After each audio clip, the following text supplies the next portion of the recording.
guys, I'm Nikki, the co-owner of Blind Builders, and we specialize in custom Hunter Douglas window treatments.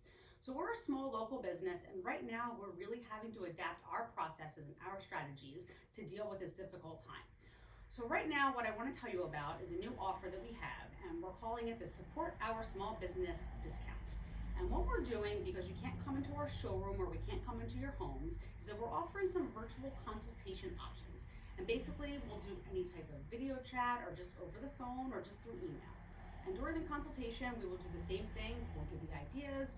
We'll talk about your individual needs, your preferences, give you ideas with pictures, samples, and help you really narrow down your options. We can also even order some fabric samples and have them sent directly to your home. And then we're going to ask you to take some approximate measurements, and we can help you with this virtually if you're not great with a tape measure, and then we'll come up with the formal quote.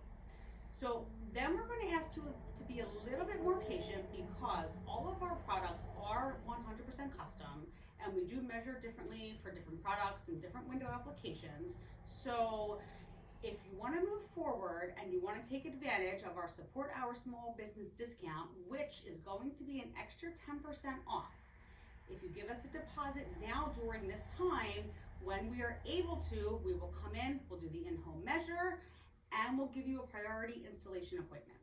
So while you're cooped up at home, please just keep thinking about your spring projects, think about us, keep us in mind, give us a call, and we're happy to talk about your window treatment needs.